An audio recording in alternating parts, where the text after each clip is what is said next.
Ayi Mukama Katonda Taata ajjudde ekisa n'okusaasira, tukwebaza olw'ekirabo eky'obulamu ky'otuwadde. Mukama tujja mu maaso go olunaku luno olw'olwaleero ku day 10 nga tusaba mu ngeri ey'enjawulo oyambe abaana baffe okubeera nga bakula empisa ey'okwekkiririzaamu mu bulamu bwabwe, nga bamanya nti nno Katonda waffe gwe wabatonda era bo bali mulimu gwa ngalo zo, wabatonda mu kifaananyi kyo. Tusaba Ayi Mukama Katonda waffe ozimbe okwekkiririzaamu mu baana baffe ng'era basinziira mu kigambo kyo Bayibuli. Weebale Mukama kubanga owulidde okusaba kwaffe mu linnya lya Yesu Kristo Mukama waffe. Amiina. Abaagalwa, neebaza Mukama Katonda ate olw'olunaku luno lw'atuwadde okujja okugabanako awamu ekyokuyiga kyaffe kino ekyokusabira abaana baffe okubeera nga bekkiririzaamu nga Bayibuli bw'eyigiriza. Ekigambo kino kye tugenda okuyigako oba okusaba kuno okw'olwaleero kulina omutwe ogugamba nti Biblical Self-Esteem, okwekkiririzaamu naye nga tusinziira nga ekigambo kya Katonda Bayibuli bwe kiyigiriza. Jjo twayiga ku kubeera nga abaana baffe tubasabira okubeera nga beewa ekitiibwa, bawa abantu abalala ekitiibwa ate n'obukulembeze.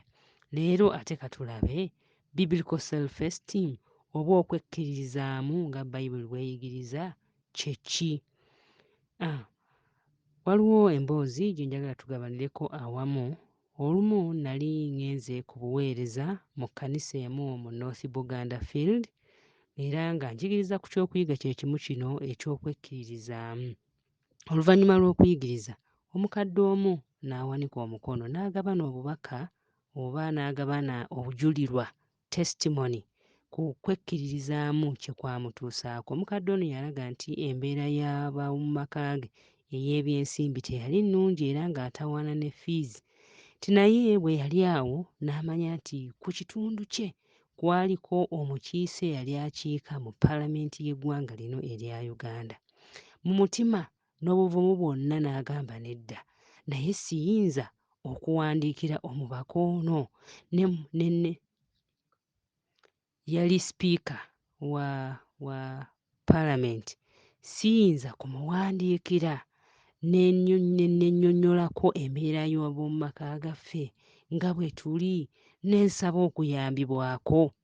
Ekirowoozo ekyo kyamujjira mu birowoozo era teyalonzalonza, n'akikola.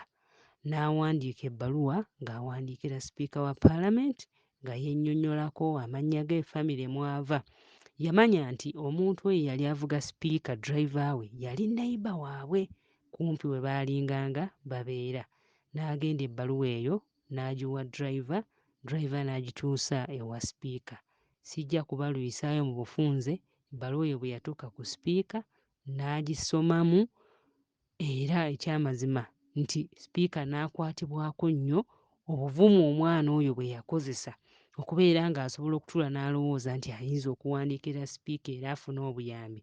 Ekyamazima omwana oyo yayambibwa, kati gwe twogerako musajja mukulu, yayinza okusoma n'amalako emisomo gye, Mukama n'amuwa omukisa n'afuna eby'okukola era okuyita mu kusalawo okwo okwekkiririzaamu n'atwala ne siteepu n'abaako kye yakola olw'okulaba ng'ava mu mbeera eyo etaali nnungi. Kyamuyamba okubeera nti olwaleero yasoma n'amaliriza era naye akutte ku bantu abawera, ku baana abawera okuva mu maka ge. Naye nga lwaki? Kwekkiririzaamu okwo kwamuzimbibwamu bakadde be ate ne Mukama Katonda n'akinyweza mu bulamu bwe era n'amuwa omukisa. Ekyawandiikibwa kyaffe eky'olwaleero kiva mu kitabo ky'Abaefeso essuula 2 olunyiriri olw'ekkumi. Ephesians chapter 2 verse 10. This is what the Bible says. For we are his workmanship, created in Christ Jesus for good works, which God prepared beforehand that we should walk in them. I repeat, for we are his workmanship, created in Christ Jesus for good works, which God prepared beforehand that we should walk in them. Mu Bayibuli zaffe ez'Oluganda, Abaefeso essuula 2 olunyiriri olw'ekkumi, kubanga ffe tuli mulimu gwe abaatonderwa mu Kristo Yesu olw'ebikolwa ebirungi Katonda bye yasooka okuteekateeka ffe okubitambulirangamu.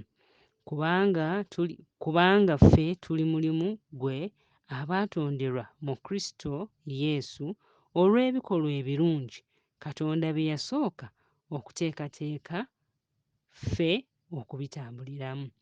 Abaagalwa, olwaleero tusabira abaana baffe okubeera nga bekkiririzaamu, nga bavumu, naye ng'obuvumu obwo babuggya mu Bayibuli. Tulabye wano eno mu Beefeso atugamba nti ffe twakolebwa Katonda, ffe tuli mulimu gwa Katonda. Omuntu okubeera awo ne weerowoozaako nga tewakolebwa kintu kyonna oba muntu yenna naye nga wakolebwa Katonda. Katonda kiva mu kigambo okutonda, omutonzi w'ensi. Katonda ye yatutonda. Katonda bw'abanga ye yatutonda, Katonda oyo ow'amaanyi, omuyinza w'ebintu byonna, eyo si nsonga etumala ffe okwesunako ne tulaba nga tuli ba muwendo. Kya nsonga nnyo okusabira abaana baffe okumanya omuwendo gwabwe nti si ba bulijjo naye wabula ba muwendo, baatondebwa Mukama Katonda waffe Yesu Kristo. Ebigambo ebyo eby'okwekkiririzaamu okumanya nti tuli ba muwendo tubikakasa ne mu bigambo maama waffe Maama White by'atuwandiikira mu kitabo Truth About Angels, page 48 and paragraph 7. Agamba bw'ati: God created man in his own glory, that after the test and trial, the human family might become one with the Heavenly Father. Njagala okunyweza olunyiriryo olusooka nti Katonda yatonda omuntu mu kitiibwa kye. Omwagalwa ampuliriza, Katonda yatutonda nga twatondebwa mu kifaananyi kye. Eri mu lubereberye agamba nti Katonda yatonda omuntu mu kifaananyi kye. Okubeera nga natondebwa mu kifaananyi kya Katonda, mu kitiibwa kya Katonda, ekyo kyokka kyokka kimmala okummanyisa nti ndi wa muwendo. Omuwendo guno, omwagalwa mpuliriza, tugulabira ne mu kitabo kya Eseza. Omusajja Molodekaayi eyakuumanga ku wankaaki bwe yamanya nti wa muwendo, yagaana okusinza omuntu Kamani naye n'asigala ng'asinza kabaka Katonda ow'omu ggulu. Era omuwendo ogwo gwe gwayamba ne Eseza bwe baamuwa obubaka nti nno ggwe Eseza oli eyo mu lubiri, naye abantu bo Abayudaaya bagenda kusaanyizibwawo. Eseza olw'omuwendo ogwo gwe yali ayina n'agamba ku bwange sikisobola, naye mugende musabe. N'agamba Molodekaayi akunge Abayisirayiri bonna oba Abayudaaya bonna bayingire mu kusaba, naye n'abawalabe mu lubiri nabo baali bagenda kuyingira mu kusaba. Okusaba okwo kwamuwa amaanyi n'obuvumu okugenda mu maaso ga Kabaka Akaswero n'asobola okwanjaayo ensonga ey'okulokola abantu be Abayudaaya oba abaana ba Katonda. Kitegeeza ki? Omuwendo ogwo, okwekkiririzaamu okwo nti ye mwana wa Katonda era nga Katonda asobola okumukozesa, era weewaawo ffenna tukimanyi ti Mukama Katonda yakozesa Eseza mu biseera bye abaana ba Katonda Abayudaaya ne batasaanyizibwawo nga Kamani bwe yali abategekedde. Ekyo nno kikulu ng'abazadde tulina okumanya nti okwekkiririzaamu kuno Katonda yennyini eyatutonda ng'atutonze mu kifaananyi kye, ye yennyini asobola okutuwa obuvumu, asobola okutuwa okwekkiririzaamu era ne tutuuka ku bintu bingi ebinene, ebikulu, eby'omuwendo era eby'omugaso. Ne Maama White anyweza ensonga eno mu kitabo Truth About Angels ng'agamba God created man in his own glory. Katonda yatutonda mu kitiibwa kye era ekitiibwa ekyo Katonda akituteekako. Weewaawo omulabe Setaani yatusuula n'atusuuza ekitiibwa kyaffe, era ky'ova olaba nti olwaleero tuyinza okwetunuulira nga tulaba ng'abantu abatagasa olw'ekibi Setaani kye yatuleetera, naye era tulina essuubi eryo tulijja mu kubeera nga Yesu Kristo yajja n'atuddiza obuvumu obwo ng'afa ku musaalaba ffe tubeere abalamu. Era Maama White mu kitabo kya Truth About Angels agamba bw'ati: The vacancies made in heaven by the fall of Satan and his angels will be filled by the redeemed of the Lord. Amen. Praise God. Bannange, twali tuviiriddwako ekitiibwa kyaffe okuyita mu kugwa, okuyita mu kibi ekyatujjira, naye nti okuyita ate mu kufa kwa Yesu Kristo n'obulokozi bw'atuwa eri abo abamukkiriza, ekitiibwa kyaffe kikomezebwawo, era olw'okubanga tuddizibwa ekitiibwa kyaffe, Yesu Kristo atugamba wano eno nti ebifo Setaani ne bamalayika abo abaagwa bye baaleka mu ggulu, ate abo abanunule bye bagenda okubeera nga babeera. Mukama waffe yeebazibwe. Bwe nsoma ebigambo bino ne mbigattako n'ebyawandiikibwa bye tusomye mu kitabo eky'Abeefeso nti ffe tuli mulimu gwa Katonda, kimpa obuvumu nti nze ng'omuzadde kiŋŋwanidde okusabira omwana wange, kitugwanidde okusabira abaana baffe abato, abaana baffe abavubuka, abaana baffe abali mu maka, abaana baffe abalina obuvunaanyizibwa obw'enjawulo bwe babaweereddwa. Omwana ayinza okukukubira n'akugamba, maama bankuzizza, nfunye obuvunaanyizibwa bwe buti. Tomugamba ono osobola, mugambe watondebwa mu kifaananyi kya Katonda era ŋŋenda kukusabira kubanga olina ekitiibwa kya Katonda.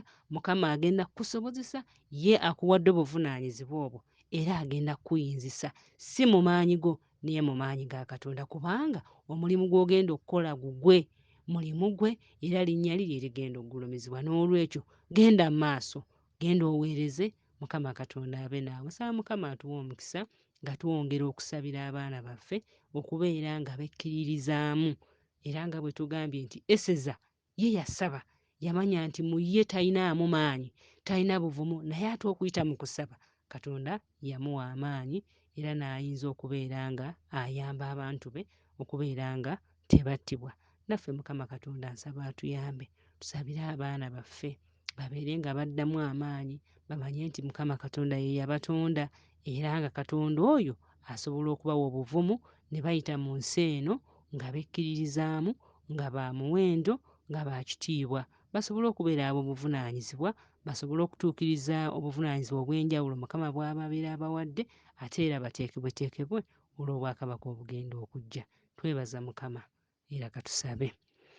Katonda waffe omulungi, tukwebaza kubanga otukkiriza ate ne twogerako wamu naawe. Tusabira abaana baffe Mukama obazimbemu obuvumu, baggyeemu okutya kwonna, baggyeemu okwemutyamutya, baggyeemu Mukama Katonda waffe okulowooza nti ensi eno n'ebintu byayo tebisoboka, naye bakkirize nti Mukama w'oli buli kimu kyonna kisoboka. Bawe amaanyi, bawe obulamu obulungi, bawe okwekkiririzaamu nti ddala basobola ku bwa Yesu Kristo Mukama waffe. Amiina.